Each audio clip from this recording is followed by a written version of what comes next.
Oh, well, let's take a look at Sentinel's draft here, because Golden Glue is a victim of all my sarcasm. Yeah, He had some good drafts yesterday. Yeah. We'll see if Golden Glue strikes again today. Yeah, but he's starting out with the Ezreal. This is very popular, you know, the Ezreal bottom. Actually, I love it so far. He banned Olaf, and DSG Surdy has been a big Olaf player. He's really comfortable on the champion, so taking this out, already a great improvement here by Golden Glue, identifying the preferences of the enemy team. I have to say, does that mean that the the Kled counter pick, the practice that we saw, does that mean the warm up didn't go well? And they're like, does that mean he doesn't have faith in his players? Get rid of it. He's like, Impact, we're not going to have you play this matchup. Why are you in practice tool? Yeah, he was warming up, practicing this Kled. You're like, weren't you at the draft meeting yesterday? We talked about this. Why are you playing Kled? Oh, the analysts are like, oh, we're spoiling it. All I'm saying, maybe the training dummy didn't have the numbers pop up above it that they needed there. But all right, we are making our way through the draft. Let's check in on the bans here real quick, as we do have that Olaf you're talking about alongside Nocturne and Akali banned out for Sentinels. Disguise getting rid of the Vi, the Cassiopeia, and the Caitlyn. Ezreal first pick, very standard stuff for Sentinels. They'll follow it up with Lee Sin for Hambach. Over on the other side, DSG are fast to lock in the Lucian for Sajed alongside the Jarvan for Kryra. And it looks like Darkwing's going to play the Rise here in this one for Sentinels as Melio gets paired with Lucian for DSG. A lot of early game agency here for Sentinels. The Rise Lee Sin combo, looking to get active early game, stack these dragons, and it's going to be up to them to make something happen. Yeah, honestly, I always love even the individual matchup of Lee Sin into Jarvan as well. Feels really easy as the Lee Sin to deal with pretty much everything Jarvan brings. So I really like the Golden Glue game #1 is looking pretty good. All right, hey, don't get too excited now. All right, he's going to throw a curveball here in the 4-5. Just wait. But taking out Rumble here for Impact. So top lane pool is kind of open now. There's Jace, Nara, Mbessa, and tanks are still available here for Impact. So wondering what he's going to pick. And DSG do have last pick, so I'm expecting that to go to Surdy and get use out of the counter pick.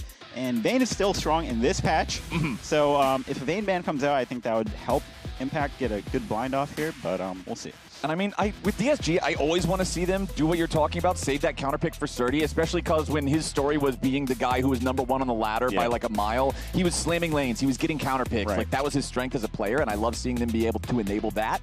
But Sentinels is like, you know what? Vayne is still strong on this patch. We don't want to give that to Surdy. Vayne abuser will not be getting Vayne. Nope, so, no Vayne in this one. The Orianna banned away alongside it. Rumble and Karma taken out by DSG, as we still do need to see both solo laners from the disguised side. Expecting that mid laner here first, knowing the Rise matchup is what you're playing into, and that's going to be Ahri for Call Me. It's a bit more explosiveness here for Call Me with the Ahri Jarvan combo, so it's looking like it's going to be a really a lot of bloodthirsty team fights here in the early game, because once they hit 6, Jarvan and Ahri can pair together, Lucian Melio paired together well, and I think we're going to expect some fights at the Dragon pretty early. Hell yeah, brother. If you are Impact, then what are you looking to, round out the Sentinels team comp with? Well, if I'm Impact, and I know my strengths as a player, I'm going to be thinking about Cassante, and I'm not going to be thinking very long about it. Just lock me in the Cassante. And we banned Vayne for it, so I think the expected matchup that's going to come out is probably Gnar, I would expect. And it's kind of a handshake lane. And, we'll see you guys in the team fights. I think Impact happy with this matchup, and Surdy as well happy to play the other side of it. So do you feel like later on, is DSG going to try and play more side lanes and Sentinels is going to try and do more grouping, or the other way around? I think this is kind of a very Dragon stack game, because Sentinels wants to force the objective fights. They have the Rise Lee Sin for the early game agency, Ezreal Seraphine for like the lane, poke around the objectives. And for DSG, it's like top lane, isolated, you want to build your lead 1v1 and then transition that into a team fight. You're not necessarily going to win the game by split pushing as a Gnar. So fights around objectives, early game, I think it's going to be a big deal. Grubs, Rift Scuttles, Dragons especially. So I think it's going to be evenly matched. So you guys were talking a little bit towards the end of the lounge about momentum and confidence, and the fact that that can play pretty big into your performance on stage. So specifically for Disguised, who back before yesterday, they only had one individual game win all split long. They had struggled to really put anything together. They finally get their first series win against Dig yesterday. Do you feel like that's going to be invigorating them here today, making them a stronger opponent against Sentinels who have been performing higher than expectation? Well, absolutely. I think a win never gave you less confidence. Okay. So, you know, coming in. I guess I'm saying, does it give them meaningfully more? Not does it give them, man, guys, we suck, we won. Well, it's like, you know, we're not the worst team in the league. I think that's would be my mindset. But I think yes. Yeah. Well, did you guys see the tweet from Sajed yesterday where he posted the "If nobody got me, I know Dig got me." Yeah. So I think definitely the win's going to help, and you know, everyone's going to have better vibes coming in, and they do play back to back. You know, usually you're just playing one game for the week, so I think that's definitely going to help.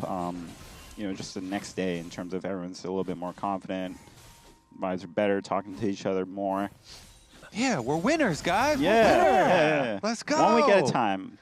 Definitely, you know, always in the back of the minds too of DSG players I know is that they are going to have to play in the promotional tournament. But look at this, we got some stats for our co-caster up here. Big Doke solo killing Bin and Doran. You know, his stats are misleading. You know, I had a bit of help. That is a real stat. The tower helped you. I remember that part, but you know what? It still happened. Valid solo kills here from Big Doke. So it's just some of his many qualifications and why you should listen to what this man has to say. Well, speaking of listening to something someone has to say, we do have someone standing by. Sven is ready for a sideline interview with Sentinels coach Golden Glue. Let's listen in.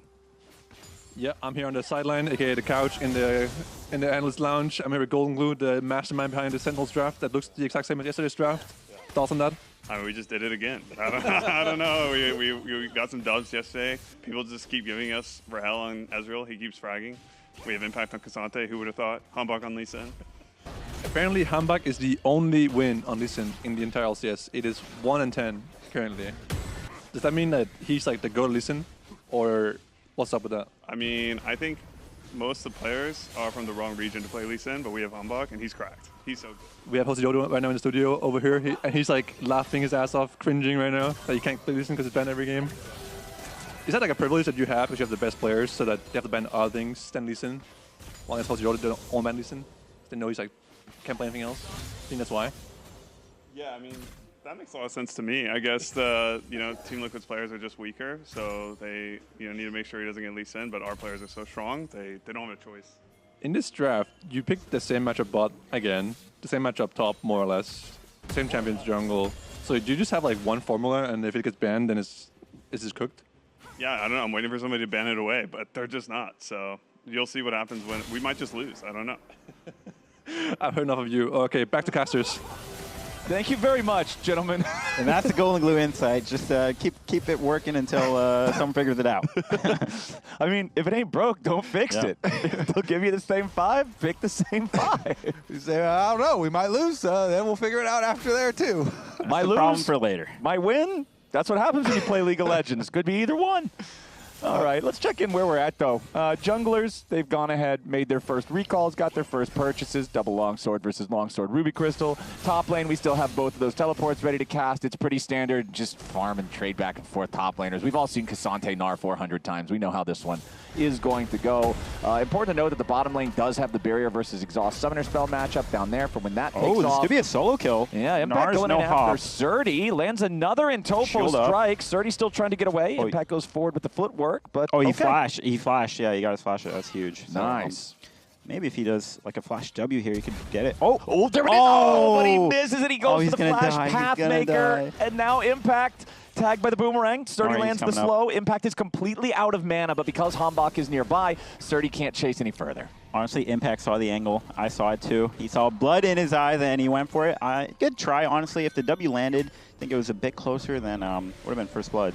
So honestly, pretty good by Impact, not falling too far behind in this lane. If he took the flash, I think at 6 he could have had a better timer, but early game going pretty stable here. Darkwings does have a lot of pressure on this mid lane every time we've been looking, but hasn't necessarily translated that into like a roam or a big CS advantage.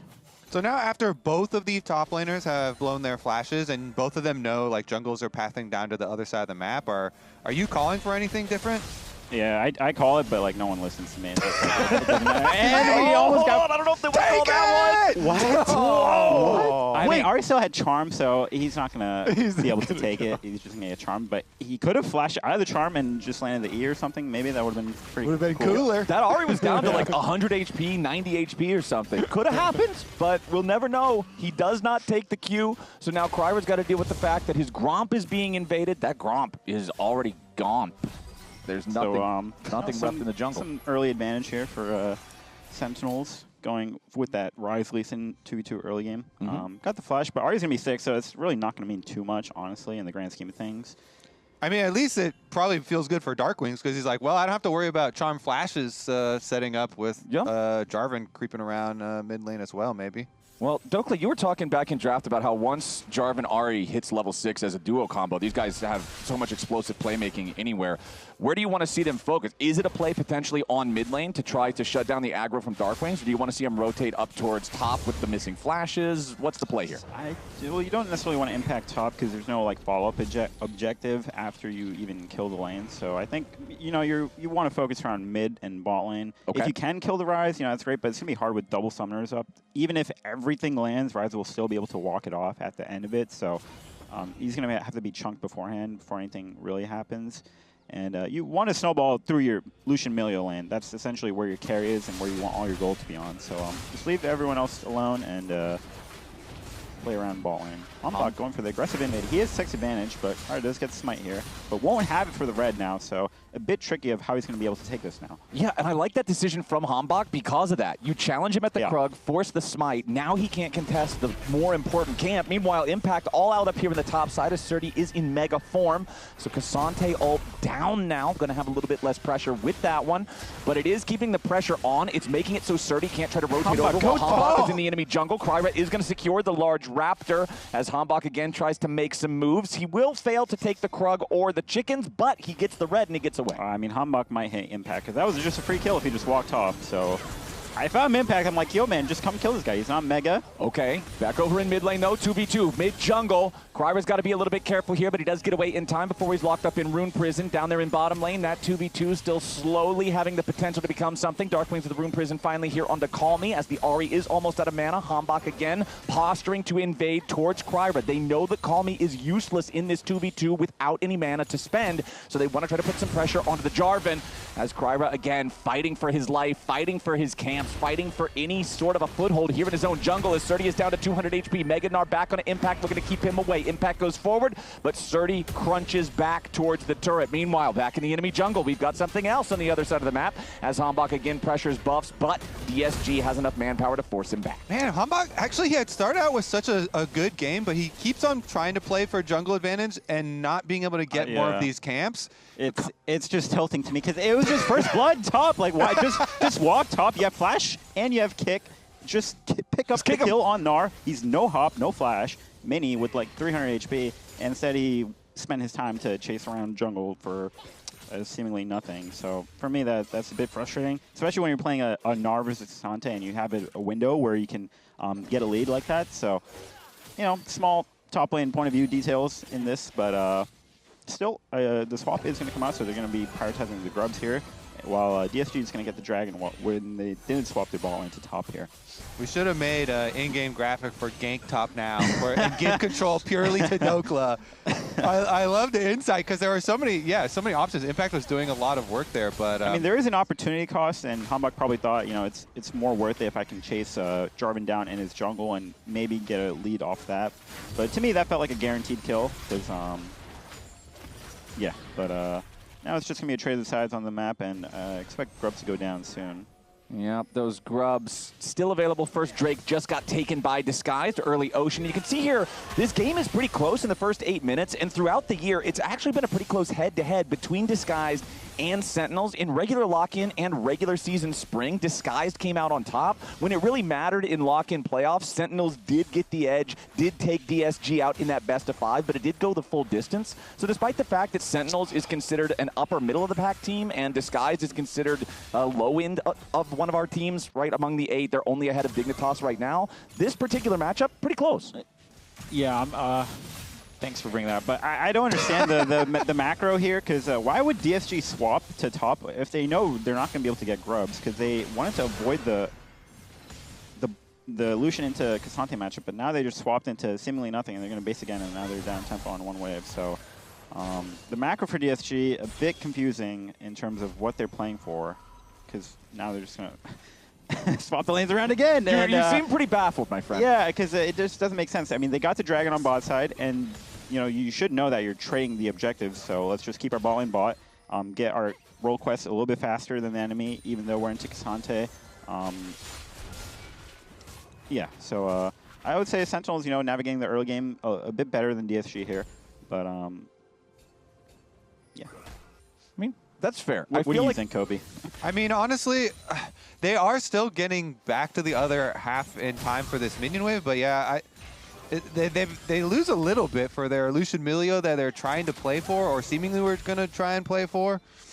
I don't know what the play is now with having flashes on pretty much everybody. I mean, honestly, I guess both junglers just going to go look for mid play. Yeah. I mean, Lucian's still not at the 1 item spike yet, so still, once he hits that, I think, once everyone gets to 1 item, I think the game is going to have a big team fight around that, and I think that will be the determining factor of how this game will look. So, yeah, I mean, everyone's still waiting on that. 11 minutes in, still 0 kills for either side. Impact once more, going in after 30, forces the flash. Nice. Out of the Gnar yet again. That is twice now that Impact has forced Surdy's flash in the 1v1. Meanwhile, we do have Darkwings and Hambach looking at this bottom side, maybe towards making a 4-man play as their duo crashes the wave, but it's not going to happen. Call me shadowing. The defense, honestly, from DSG, oh, he gets caught. Oh, boy, that's a nice catch there with the Rune Prison. That's Call Me. He uses the charm too early. Hambach waits for it and pounces as soon as he gets the chance. That's first blood for the Sentinels jungler. He has the thumbs down tied to that for when he goes for a first blood. I like the extra mental intimidation factor there. Great catch by Sentinels into rotation. Call Me just didn't have the ult there. Ooh, nice kick from Hambach. The Rune Prison from Darkwings, ready to follow it up. Overload right back into it. Darkwings still tanking the turret here for now. Hambach missed the Sonic Wave, so they missed out on the kill. Kryra just barely stays alive. Hambach needed to hit that to make it a 2-0 game, so Disguised will gladly take the freebie. I mean, they're keeping up the pressure, though. I really like how Hambach's been so aggressive, this game. The early jungle, wasn't able to get a lot of camps, but he keeps up on the invades and gets a couple of picks. Even though they mess up a little bit of the damage there, they don't get the second kill. So they're still keeping up so much pressure. And look at all these the wards they're leaving behind in the jungle. Like, they can continue to go for these invades. Yeah, using the 1 item spike here on Lee Sin effectively. Got a bit of a lead now. And, it's going to be on the rise to make use of this lead and Lee Sin to really keep snowballing the game. They are probably going to fight this next dragon, I would assume. And Lucian and Jarvan on the 1 core. I'm assuming Ari's going to base here for the item and expect the fight to happen for this dragon. All right, 56 seconds on the clock until that one. You can see a lot of pings coming out from the Sentinel side towards the blue buff jungle of Disguised, just kind of trying to keep track of everything as Disguised are establishing control wards in their own jungle, trying to clear out some of the vision that we were talking about Sentinels leaving behind from their previous invades. But Hambach Lee Sin loves to continue invading. He's got his bottom lane right beside him as the enemy blue buff respawns. He's going to go in looking for Kryra here, finds the Q combo to instantly chunk Kryra down to about half HP. And now Hambach going to once more look towards the enemy buffs. There is that control ward in the brush that's going to see what Sentinels is up to. But with Kryra trunked low and nobody else really in a good spot to do a whole lot about this, Sentinels should be able to secure the blue buff without a contest and do so in time for the Drake to spawn. They have total control over this bot side river as Lions and Sajed can't really approach. Yeah, I mean, he's making very good use of this Eclipse. The first item for Hambach, he has been very aggressive with it, and the buffs to Eclipse were really nice too on this patch. It feels really, really good now, and he's definitely making it look good. All right, we've got the big square off here in the mid lane. Lions, nice ultra mega fire kick that keeps Hambach from making anything else happen after landing that Q. Lands another one. Hambach dialing these in. If they can chunk anybody out meaningfully here on Disguised, it's going to give them a great opportunity to just start the objective. As you can see, Kryra does have the control ward down in the Dragon Pit now. Hambach stepping up. Yeah, Ari's first. Both junglers here at the Drake. You got to keep your eyes on Hambach as he gets away in time. Realm Warp about to arrive, and Dark Wings has joined the fight. DSG grouped up as a 4-man unit, but a TP is coming in. It's DSG bringing all 5 here first. Call Me wanted to go for the charm, but he does not hit it. Sturdy having to walk away now, too. He's already lost half the Narbar. Sentinels has control over the bot side river, and despite the fact that everybody on both sides is looking for a play, despite the fact that both top laners make their way here, it's a bloodless battle as Sentinels ultimately win, take control, and take the Drake.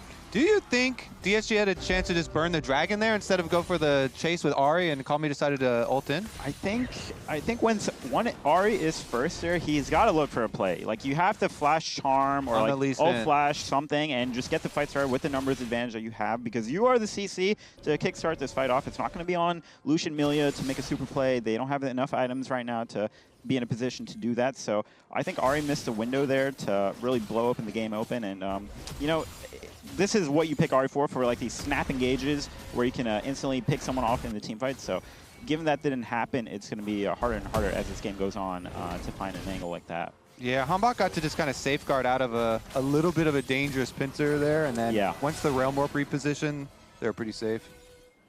Well, we do have another opportunity for a battle about to arise, though, as it is Sentinels focusing on the Rift Herald. Kryra just trying to retake the position here in his own red buff jungle as Darkwings is looking up towards this top side. Impact has been doing a great job in the 1v1 so far. He's gone tower plates in this lane, force flash twice now, so not really getting the counter pick value that you want from the Snar here.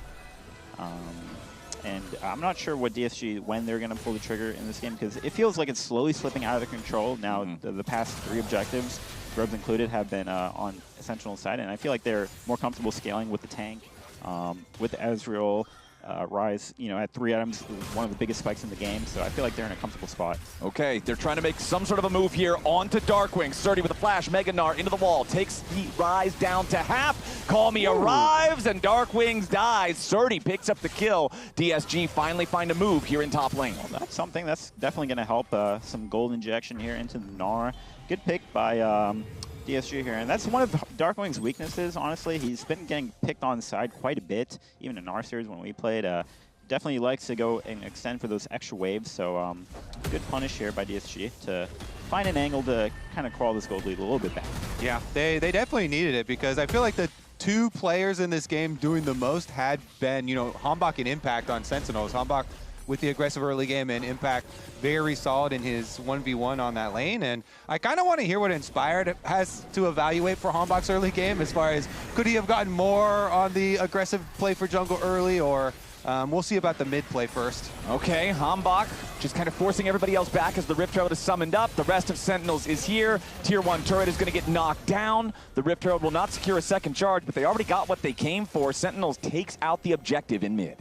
The Snar is looking a little dead on my screen. Let's see if we can make it out. All right, let's see if it's on all of our screens as the flash for the Rune Prison comes out from Darkwings. Wants revenge on Deserti, who is slowed by the Tempest Cripple. Does manage to evade that first Sonic Wave, but it will not matter. Rune Prison's right there. Hambach's going to take the kill on that one as Deserti dies. Impact getting away back over in the mid lane. And Dokla, I got to say, I don't really see what kills Impact this game after the good early game that he had. The only AP threat on the enemy team is an Ahri, and she cannot be mag dumping Cassante in this game. What's the answer to this guy? The answer is Cassante ults, so he loses all his resist, and maybe he gets in a tricky position, but... Oh, speaking of tricky positions, Kryra nearly caught out there, has to flash just to stay alive, down to below 20% HP. The True Shot Barrage does manage to hit him with the Golden Aegis, keeps Kryra alive, still trying to get himself away as Call Me is already down. Kryra tries to re-engage, but he will not find the kill on the Darkwings. Another TP coming in now from Disguise as they try to get something. Sentinels getting away with 2 men in critical condition. Impact still trying to get back out. He goes all out. He's all in. 1v3 up against Disguised. He flashes out. He picks up one of the Infernal Cinders for the move speed boost. Surdy's still chasing here with the boomerang. Run Impact! Run Impact! Another footwork gives him enough distance. He's still trying to get away. He's about to find a plant. Maybe no. He's finally tagged here by the boomerang. Surdy's still on the chase. Yes, Rahel arrives, but it's not enough. The shutdown finally goes over to Surdy. Impact's journey finally comes to an end. The Cassante finally falls, but it's still a good play overall for Sentinels. Yeah, I mean, I think Surdy could have TP'd at the tier 1 tower, and maybe he'd have a better angle to, keep that fight going, but definitely a tricky position to be in where the play kind of starts where Homie does get a good chunk here onto Darkwings, but commits to ult, and then the rest of Sentinel is still behind him, so he can't really follow up on this play. And they kind of just get chased out now. Impact's on this bot side. They have the number advantage, and it's just a mechanic thing from this point on. Yeah, Hambach lands another Q, so they follow here. Realm Warp in, and you were asking, oh, how do they kill this Cassante? Flowers, you got your answer. This is the way. 1v3 across the whole map. If Surdy TP'd at the tier 1 tower, maybe there would have been an angle to chase the rest of the kills here, but he didn't decide to do that. So Dragon is up. Nara is mega right now, and this is their timer to make something happen. Has flash. Okay. They don't have vision over the wall, but Surdy tries to jump over the wall, but the wall-up does not connect on Hambach, and Surdy is about to revert into mini form now, as DSG does have control over this bot side river, control over the Dragon area. Darkwings just pushing the bottom lane, as Kryra is still on the Drake, and it looks like DSG will actually be able to sneak this away, despite being down 2,500 Why did they get that? I don't understand. I feel like they're stronger just in the fight. Away. The Lee Sin is 2 items. I'm not sure why they decided to give the Dragon there, but maybe someone hadn't taken a base off or something. Because Impact had TP, so he could have joined that fight. But DSG do a good job sinking the drag, keeping the game close here. All right, well, as the Dragon doesn't actually turn into a fight, we have our professional analysts standing by at the lounge. We're going to toss things over mid-game to them for a little bit to hear their thoughts. All right, guys, thoughts? Yeah, they just give Dragon for free. They give bot tower too. I don't know what they're doing. Listen to items. If I was listening, I would fight it. Yeah, I think they had full position to fight. I mean, they can always retake with Cassante if they want. I think the Nar Mega just ran out, no? I feel like they could be also testable. No Mega 2. I mean, I think they just play for Ryze 2 items, I guess. Cassante 2 items. I mean, both of them just completed that. But I don't know what they are going to fight for now. It's kind of hard to just force a team fight. Do they have to fight this game, though? I almost feel like it's fine if they... I mean, they can, but I feel like it's fine if they keep scaling as well for Sentinels. Yeah, what about probably. that last team fight we just saw in the ball lane? I heard some criticism coming from the couch over here.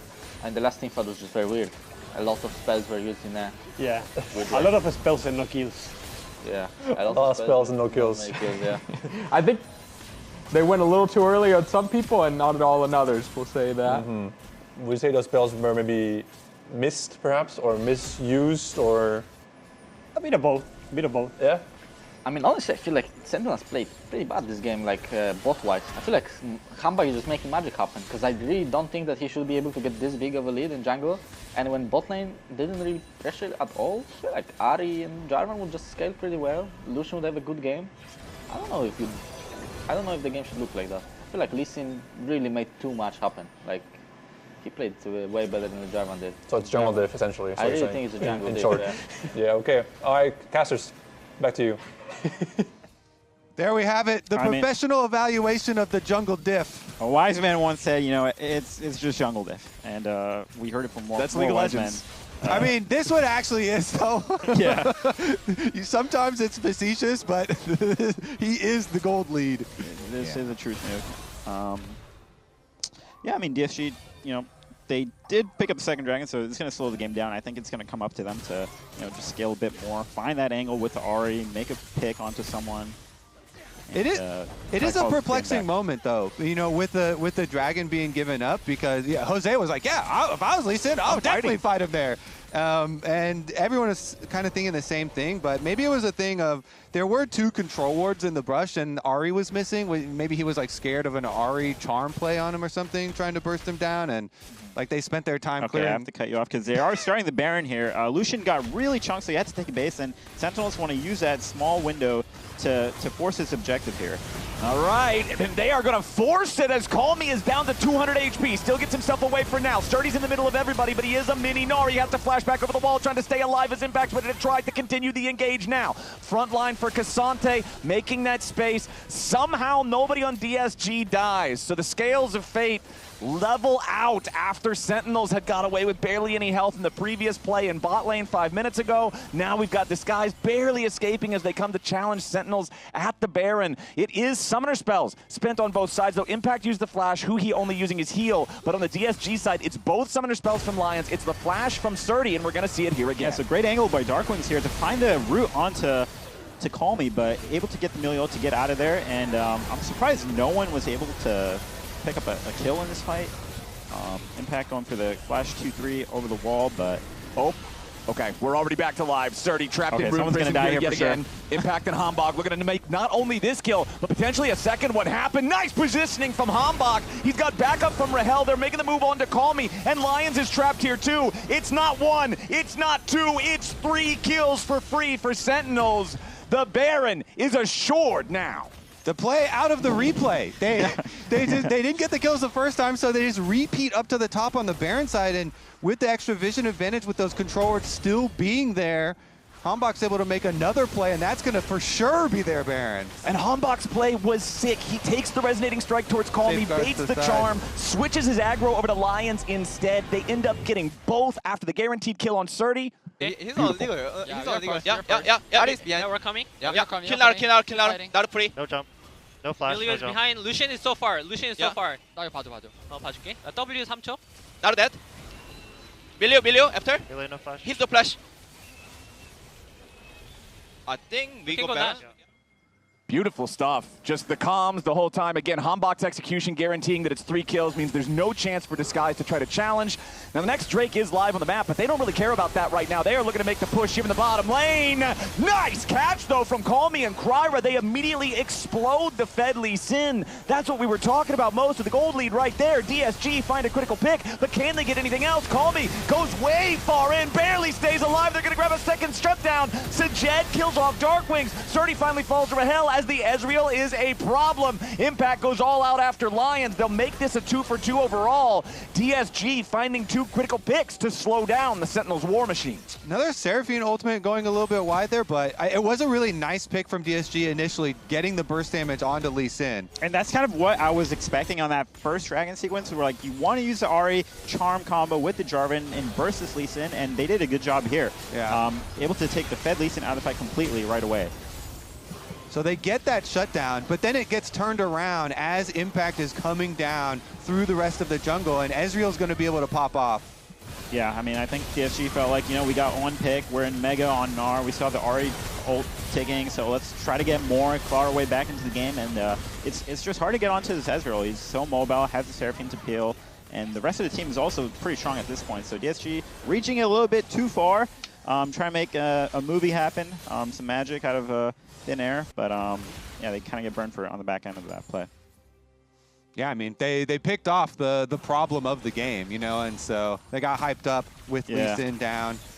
I mean, funny enough, the second biggest problem of the game, according to the numbers now, is Huhi, because he's got a 1,500 gold lead on support Seraphine. So we'll see how big those encores can be in the upcoming team fights. Unfortunately, we don't really have anything to fight over on the Rift here for the next 4 minutes. That next Drake not spawning till then. Baron is only 30 seconds ahead of that. So we might see things remain a little slow. I'm trying to curse it a little bit because we have had an overall pretty slow. Is this how the caster curse works? You just do that? Sometimes you choose to use it. Okay. I'm using it responsibly. I want to see another team fight here. As Sentinels does still have control over the entire Rift. Impact's pushing up mid, just needs one more auto attack, and there it is to take that tier 2. It's 4 turrets to 2, favoring Sentinels. 9 kills to 4, 2,500 gold lead. About to become closer to 3K here with this tier 2 falling up there in the top lane, and there it is. So Disguised will at least get a tier 2 back down in the bottom side. 30 split pushing on the Gnar to grab that one, and then get himself away before anything too bad happens. So in a game like this here, too, where the Dragons are split pretty deep into the game and Dragon Soul is like really far off, what's the game plan looking like for your macro, Dokla? Just play on one side of the map and try to get the vision advantage on that side, and that's all he can kind of do. Invade their jungle camps, see if he can get a fight off with some sort of advantage like that, and just kind of really dumb the game down. You know, just make it easy. You know, strongs have one side be your strong side, and the rest of the map play accordingly. And that's kind of what Sentinel's doing right now. Okay, could be a little bit of trouble here for Impact, but nah, he's fine. Again, this Cassante, he's just so durable, so much armor against this largely attack damage composition from Disguised. As we can see, TP. Everybody on Sentinels, they're moving back as a very deep TP from Disguise sets up for a potential play. Call Me's coming around, trying to catch up to the action. Only one charge left here from the Spirit Rush, and Surdy is about to run out of Mega Gnar. Beautiful kick coming in there from Hambach, but the follow-up is not ready. Encore from Who, he doesn't do a lot. Call Me going to be taken low, nearly killed off. Rahel needs one more auto attack. Dark Wings gets it. Kryra and Surdy here in a 2v2. They will finally kill Hambach. It's a 1 for 2 here so far as Lions also died. Surdy about to fall, make it a 1 for 3. Double kill over to the Ezreal as Rahel wants more. Sajed still getting away. The kick to cut off his escape, and Impact is ready. Sajed is out of there, and the kill credit goes over to Dark Wings. That's 4 for 1 for Sentinels. They've got the wave pushing up bottom lane, and they are going to send it straight towards the Disguised base. I don't really know what the reasoning behind going for this play was, because Ahri started the TP. Has to use both ult charges to get close to the action, and from there on, you know, it's just gonna be hard to win this fight unless you can blow up someone. But like, no one's gonna get one shot. And Hambach finds a great kick here to force out Lucian sums right away. And Call Me tries to go for the charm, but he only has one charge left, and he just gets blown up by this Rise right away. So I'm not necessarily sure why they even chose to fight this, because there's no objective up. You know, it's like I think they just got rage baited by something. I don't know. And who is like, what's going on? What is this? They chose to fight that? He had the evil little grin on his face. Yeah. No actual comms there, but yeah, I mean, you see the teleport, you know, animation going over your head, and then Ahri shows up with only one charge, and immediately Hambach's like, okay, great, I'll take the Q. As Impact also thinking, okay. I mean, yeah, he takes a little bit of damage. His best Rage Bait impression here. Yeah, gets the fight started. I'm not worried for Impact at any point during any of this. Okay. Gets away. He got Charm, though, does hit onto Dark Wings. That's a pretty big potential pick, but a nice use of the stasis keeps him alive as the Encore hits 4. Dark Wings still dies, but now Sentinels once more. Rahel's into the backline, flashing away from the damage of Call Me. Still firing as 30 finally dies. Rahel staying alive here, too. Call Me the only man standing. And that's your Ezreal finding the mark, the quadra kill for the ace. And Sentinels will end the first game just like that. One decisive team fight in the top lane, 18-6 on the kills. Nobody standing on Disguise to even pad their stats with. Sentinels will send it straight to the Nexus and take game 1. DSG going for their first pick, Olaf. You know, Surdy's been picking that one for past couple weeks, so.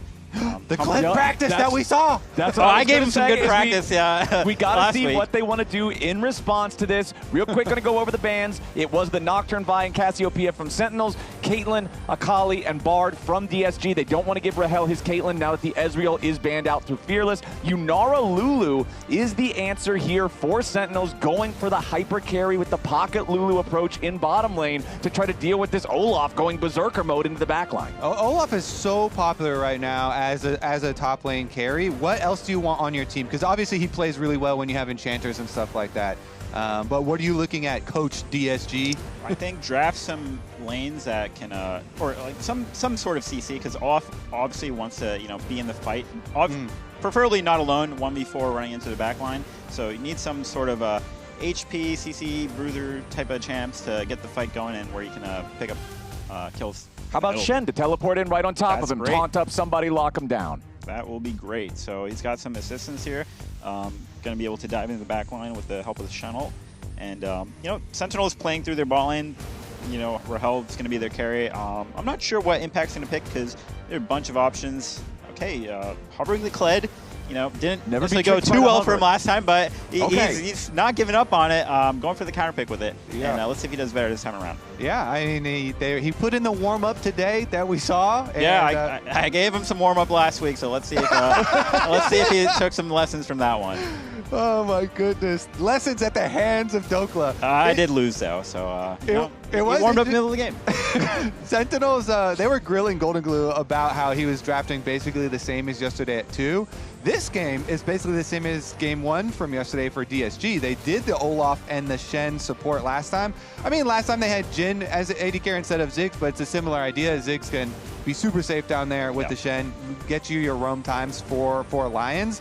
They also, last time, added onto it the Pantheon that they just banned out. They added on these extra globals. They did the Pantheon and the Twisted Fate. If you were watching that one, and they had the double globals, and they were just like, or triple globals, and they just constantly were making these proactive plays. Let's see if they go kind of a similar thing this time around or not. Well, the Yone is going to be banned out by Sentinels. Knowing that the enemy team is playing a bottom lane mage, it does free you up to have something more AD-focused in the mid lane, so they want to take that option away. Ivern, this must be... That's an inside job right there. They've been scrimming each other, and they know he plays Ivern. So. This has to be something from the scrims behind the scenes, because this champion has not been relevant on stage in a very long time.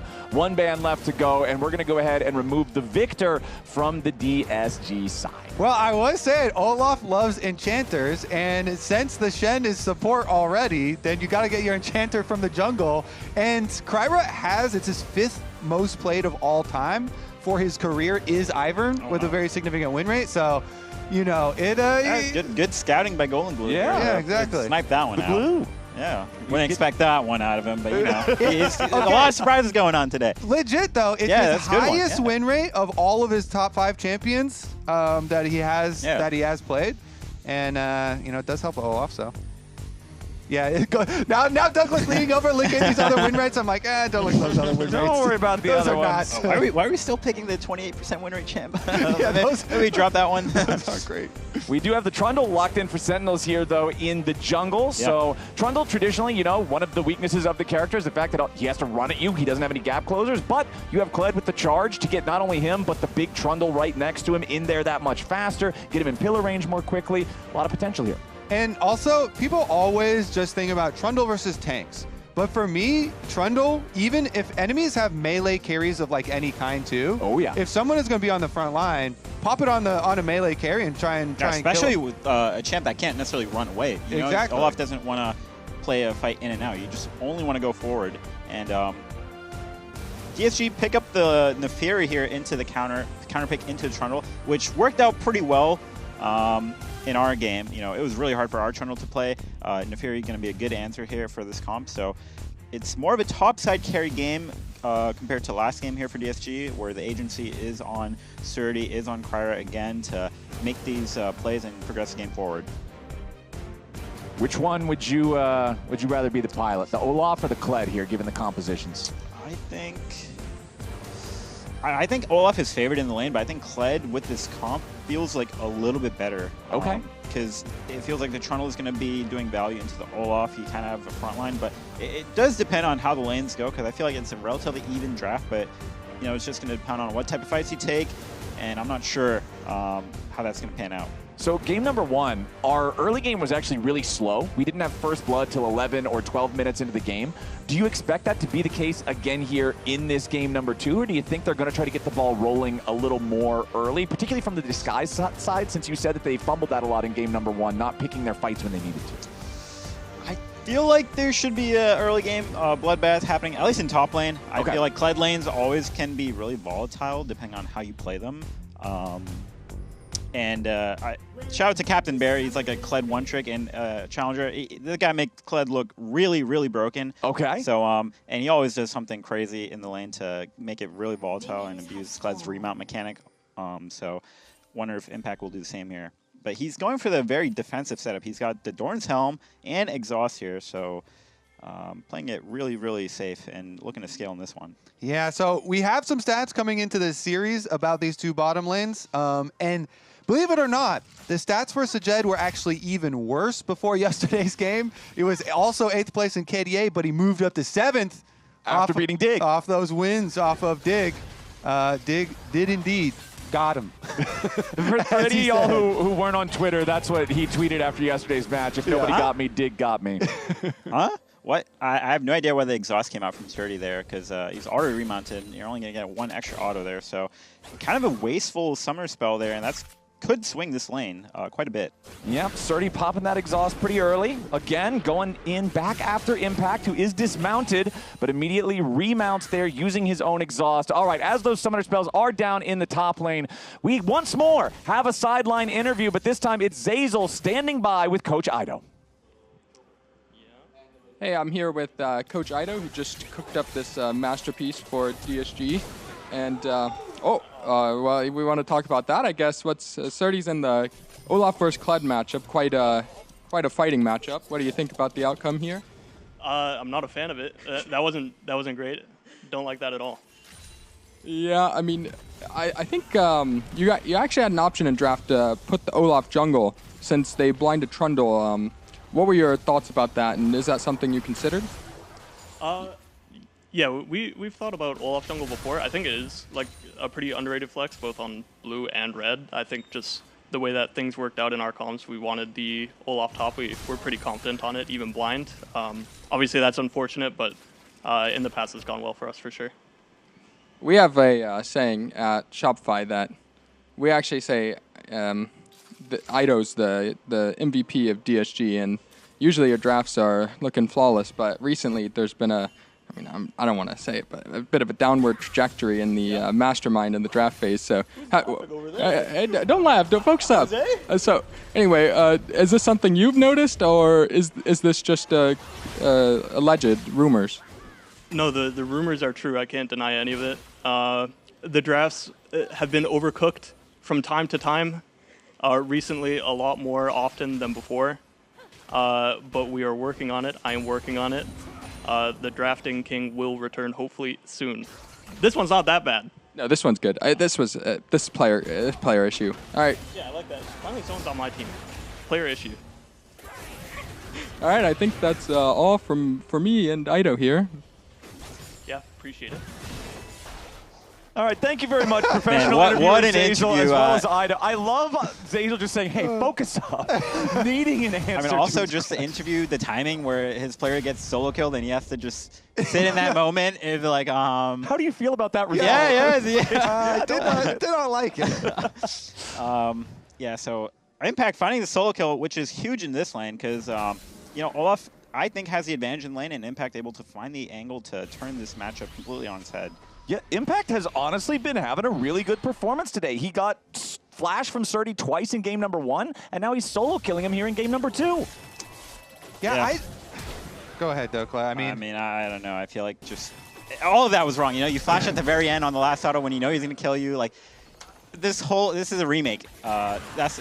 Ooh, well, it might even get worse than a remake, my friend, as they do find another kill, and the turret doesn't heat up enough to kill Impact. Surdy's game is completely borked. Top lane is over, boys. Sound the alarm. This is a problem for DSG. Well, the silver lining is, there was a stat going around where it's like Impact usually does better with a gold deficit than a gold lead, right? So it's we don't have time for stats, man. I think that's what DSG is hoping for, I guess. They're getting murdered in their own jungle. Call me. Now in some danger. Here as Darkwings flashes over the wall immediately as the taunt. They're going in after the enemy mid laner. Cryro jumps back over the wall trying to get something back. Hambach is going to be punished. Great. No DSG flash. have the opportunity now to get something even more. Make up for those top lane deficits. A nice response from DSG as Sentinels was trying to take over their jungle. Whew, Lions barely able to get there in time to save the day with the taunt. DSG get the kill on the way out.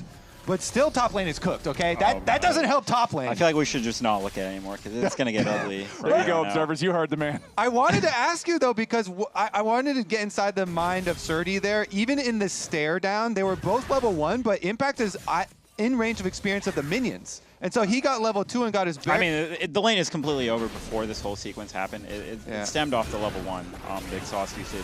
And, this is just easy. Kled with the remount mechanic, able to drop aggro, still picks it up here, but with the Triumph, able to comfortably just walk out of that. And, going back to, where it actually was over, it was just level 1. You overforced, use exhaust for 1 extra auto when he's right outside of his tower. You're not going to be able to chase that into anything meaningful. And Kled with the remount mechanic gets pushed off, and the lane is completely cooked now. So this is the stat that you were trying to bring up in cope defense? Yeah. But this is actually Impact stat where he has a higher win rate when he is behind at 15. It is not, in fact, a Surdy stat, so it does not help out Surdy. Yeah. So Impact's highest win rate is when he's actually more than 30 ahead. His second highest win rate is when he's more than 30 behind. And then I mean, he's got a 65% win rate. That's really impressive given how long he's been playing. Yeah. So if the game's close, Impact does the worst. If he's hard losing or hard winning, he does a lot better. Yeah. And would you classify this as hard winning? This might be hard winning. I mean... Ooh, Darkwing's in some danger yet again nice as play Clyra there. with the flash forward has the shockwave from Call Me right behind him. And the mid-jungle duo from Disguised is making plays. Impact tries to use the charge to get involved and find something after the fact, but he's too late to the scene of the crime, and DSG has tied up the game. I mean, while we're all top lane focused here, DSG with the roaming Shen again, skirmishing right back into it. Yeah, I mean, Call Me with the pretty much equivalent gold lead, if not more than what Impact has. So it's really up to him to really take control of this game, and he's in a great spot to carry this game. And I think Kled, his weakness is, you know, it's really hard to take over the game completely. In a 1v1 setting, he's obviously going to be dominant, but let's see how he can transition the lead into the game, because in 1v1, it'll for sure look good for him. But Kled is a hard champ to make work in a team fight. He does have his Trundle on his side of the map, but there's a ward for Surdy that sees Trundle walking. Yeah.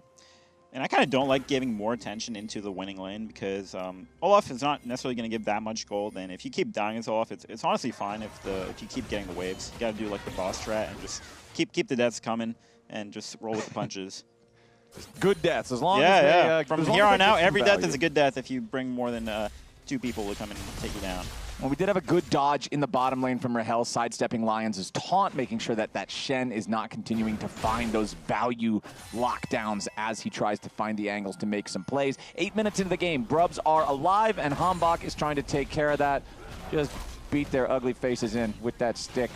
Get rid of all 3 Grubs. First one's down, second one's down. Third one's about to fall, and nobody's really going to contest this, so Sentinels will have all 3 Grubs, and in this Kled versus Olaf side lane potential game, I feel like there's the chance for that to really bring some value, particularly for Impact if he continues having these strong performances in the 1v1.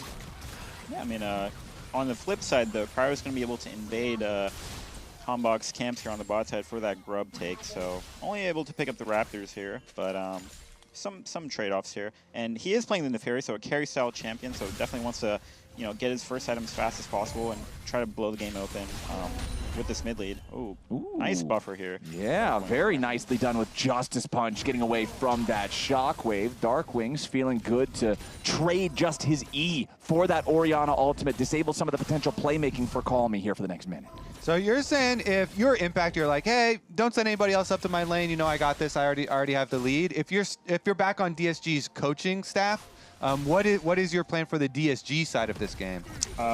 Honestly, I mean, Surdy's kind of holding off the lead. He's not necessarily falling further behind, so he's doing a good job of stabilizing. And the rest of the map needs to at least play through mid and jungle because they are the strong points right now. They have an even bigger gold lead again. And, Call Me, get that first item, Cryo get that first item, and make something happen on the other side of the map. And potentially even kill Kled if he's a little too over-aggressive here. So they're doing this swap where they send the bot lane up, and they haven't revealed yet. Good work from Surdy is going to see them, though. Yep, Surdy already using the exhaust defensively. Questionable exhaust from both sides. Yeah, both of those exhausts are now in the bin. Like, neither one of those really accomplishing a whole lot. As Surdy does still try to stick around, he's going to get this Stand United coming in from Lions. Ragnarok already used. Impact getting back over the wall. Needs to try to rebound here with the violent tendencies. Cryra is already down. Surdy's going to follow. It's a double kill for Hambach, but there is one traded back as the turret kills Huhi, but Lions gets the kill credit. That's not where DSG wanted the gold. Ultimately, a 2-for-1 favoring Sentinels. Interesting, they're going to leave Ziggs alone bottom lane too, so Ziggs' tower plate money is definitely going to stack up here. I mean, he could get it to execute range there and get first turret bonus. Yeah, I mean, I see what Sentinel is trying to do. They have the 3 Grub advantage. Oh, Impact calling a ward. Yeah, Impact recalling, but not respecting. Hold on, wait. Take it back the other. And he's dead. Oh, okay. Well, Impact does get killed, so we predicted that one correctly. DSG doing a good job waiting for him to get too comfortable, start window shopping while he's on that ward, and then jump on him before the recall can complete. Rewards them with their 4th kill. And despite the fact that the kills are tied, DSG's up 1,000 gold. Yeah. magically, somehow, they're up 1K gold. And, I mean, Call Me's the beneficiary of most of these plays going on. He's got a 1.5K gold lead, and he's only going to scale harder into this game. And Impact, only 600, give or take, gold up. You know, it hasn't necessarily snowballed this 2 solo kill lead here into anything more meaningful. The solo kills were flashy, but the Orianna just bullying the Galio in mid lane was more profitable.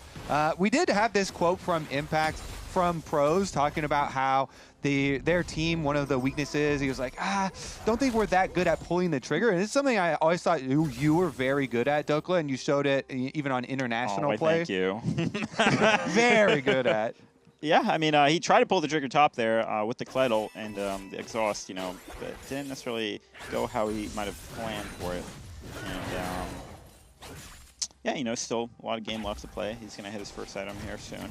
And I think with that, it's going to be up to him if he can find creative Kled ult angles to try to pick off this Orianna. If he can push top, run into the Ori side lane and drop the ult, pick up a flash or something like that. Let's see if he can make some magic happen. Oh, Hambach has his sights set on Call Me here. Goes in with a pillar, has the wild growth right on top of him, but DSG reinforces their mid laner. They are ready for Sentinels this time. Remember back to game number 1 when Sentinels and Hambach on the Lee Sin were invading constantly, and DSG were being forced out of their jungle. In game number 2, they're in a much better game state. They have a nearly 2,000 gold lead. They aren't afraid to fight, and neither is Impact up here on the top side. Once more, the charge leading the way towards Surdy on the Olaf, who has to pop the Ragnarok defensively. And this Olaf continues to struggle to deal with the Kled, who has Titanic Hydra fully completed versus only components in Surdy's inventory. Impact's going to win those every time.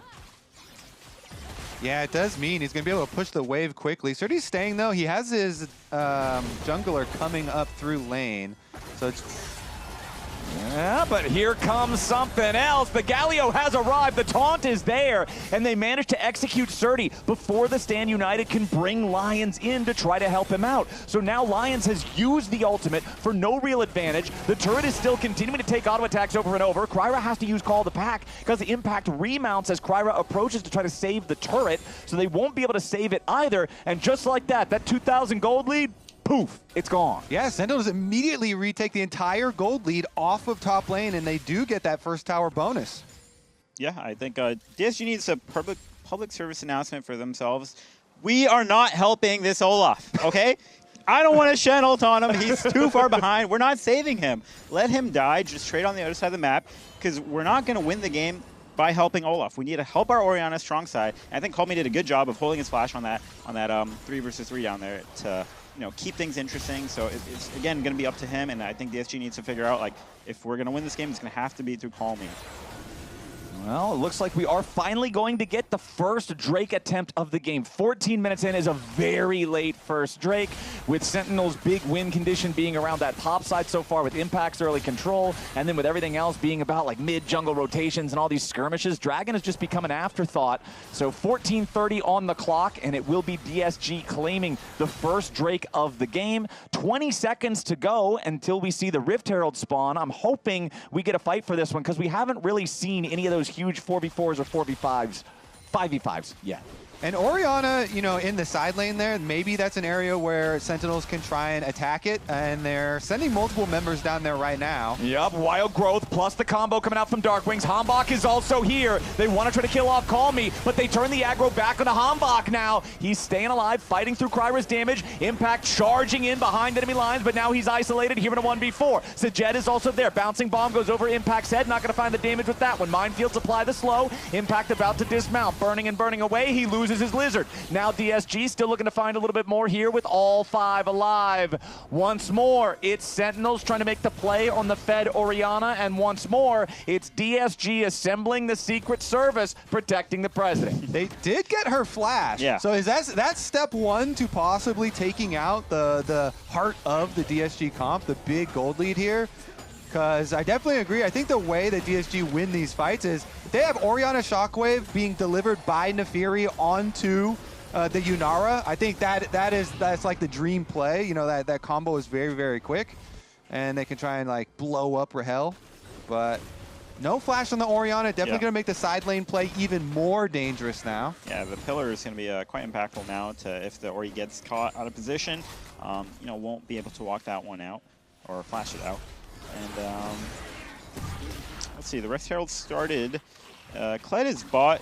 Not sure if he actually has TB, but DSG looking to pull the trigger here. All right, DSG with control over topside river. Rift Herald down to half HP already. Lions locking up Rahel. But Yunara gets away using the summoner spells. Now Lions under fire. The Shen in severe danger. Barely trying to get away, but not quite going to make it happen. The Rift Herald still the target here for Hambach as Huhi and Impact trying to get away from the berserking Olaf. 30 in the middle of everybody, but he's not getting the damage done. Now Kryra's knocked up into the air. Has to use Eviscerate to get back over the wall. DSG will lose out on the objective. They will lose their support. Kryra with the call of the pack again, going to dodge out on Winds of War. As Surdy and Sajed trying to force this tier 1 turret, get an explosive satchel range, but they will not be able to do that either. So we all walk away, and it's another play favoring Sentinels.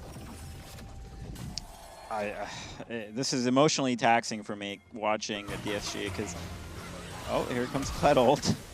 Forces a flash out of Sajed.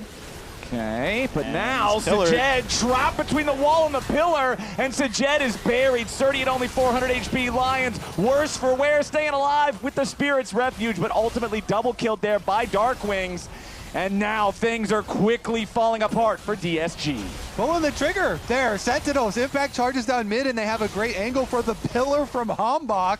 Opens up the entire game here. That's almost instant 2,000 plus gold for Sentinels. Yeah, I mean, you can see the frustration on Lions' face there in the player cam. You know, feels the game slipping away. Oh, but we're not done. Hold on now. TP coming in. What's it going to be? Call me. The Fed Oriana. Behind enemy lines, hiding in fog. Goes out, immediately throws the ball towards Hambach. Tries to take him out here with a Chovy belt. Uses the ball in his own head, but Hambach with a flash getting away from that one.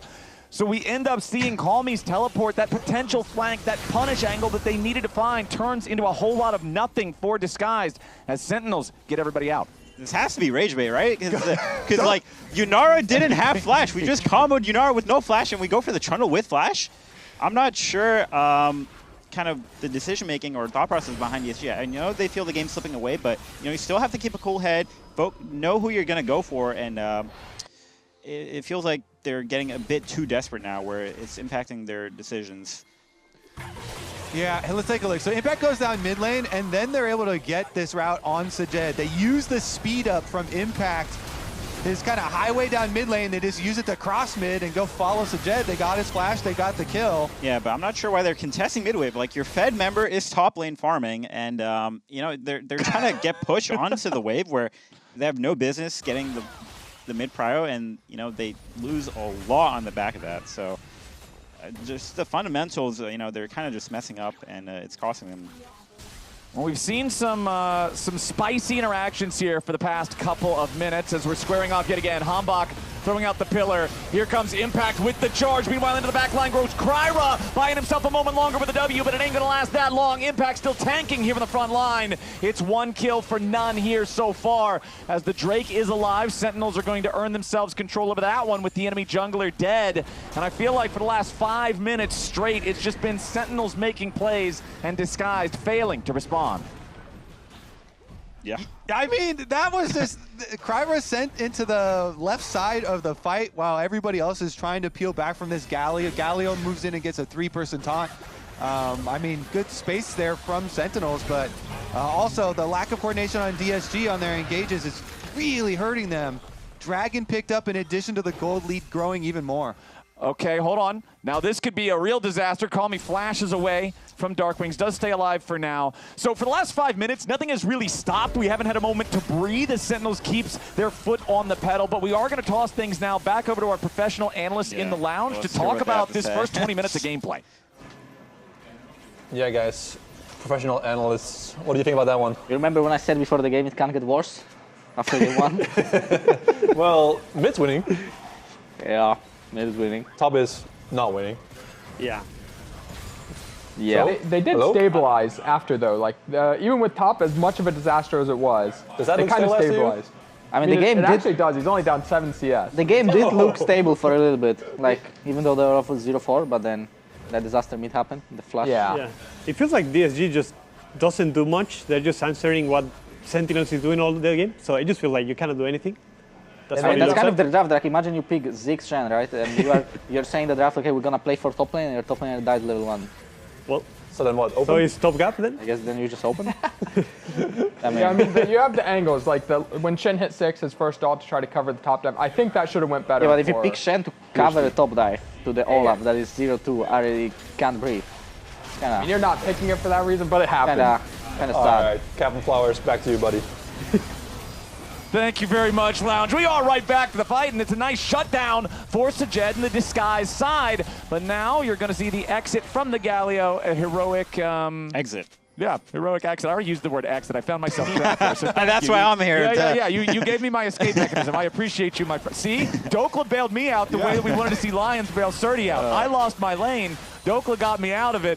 As now Impact, bear trap on a rope. Gonna find Surdy. Nope, not quite with the pullback there. Doesn't quite have the distance, but it is still a 3,000 gold lead here for Sentinels. Disguise, though, happy to get anything they can get. Finding that pick on the Hambach is also gonna facilitate Call Me being able to push the top lane, grab the tier 1 turret up there for a little bit of extra money. And it really does feel like it kind of has to be the Call Me show or bust for DSG. Yeah, but he built the funny item, the Proto Belt, so he's not gonna be doing too much damage here.